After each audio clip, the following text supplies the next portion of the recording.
महाराष्ट्रातील फेमस पदार्थ, चवीला उत्कृष्ट आणि झटपट बनणारा असा झुणका आज मी आपल्यासाठी बनवणार आहे। यासाठी कढईमध्ये 2 मोठे चमचे तेल घेऊन यामध्ये 1 चमचा मोहरी घालून मोहरी चांगली तडतडून द्यावी।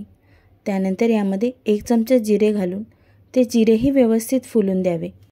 आता यामध्ये कढीपत्ता घालून घ्यायचा आहे। कढीपत्त्याचा फ्लेवर बेसनमध्ये फार महत्त्वाचा असतो। मग मी यामध्ये चिमूटभर हिंग घातलेले आहे। 2 मध्यम आकाराचे कांदे इथे मी बारीक कापून घेतलेले आहेत। हे व्यवस्थित गोल्डन ब्राउन होईपर्यंत आपल्याला परतून घ्यायचे आहे।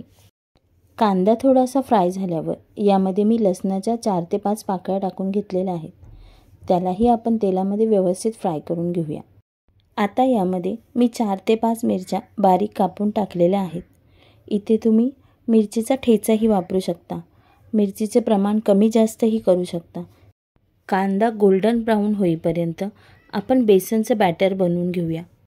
इथे मी 1 कप बेसन पाण्यामध्ये मिक्स करून घेणार आहे। आपल्याला हे बेसन फ्लोई कन्सिस्टन्सीमध्ये तयार करायचे आहे। अशा पद्धतीचं बॅटर इथे तयार झालं पाहिजे। तोपर्यंत कांदा व्यवस्थित ब्राउन झालेला आहे। यामध्ये अर्धा चमचा हळद टाकून घ्यायची आहे। हळद व्यवस्थित मिक्स करून यामध्ये मी आता चवीपुरते मीठ घालून घेणार आहे।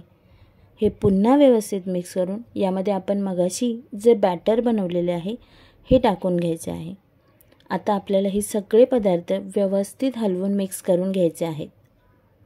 हे बेसन आपल्याला वाफेवर शिजवून घ्यायचे आहे। त्यामुळे यावर झाकण ठेवून स्लो फ्लेमवर 15 ते 20 मिनिटं व्यवस्थित शिजवून घ्यायचे आहे। इथे मी व्यवस्थित बेसन शिजवून घेतलेले आहे।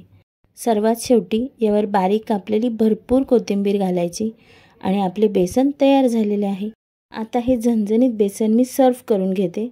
तोपर्यंत तुम्ही रोहिणी स्पेशल रेसिपीला सबस्क्राईब करा, लाईक करा, शेअर करा आणि कमेंट करून कळवा।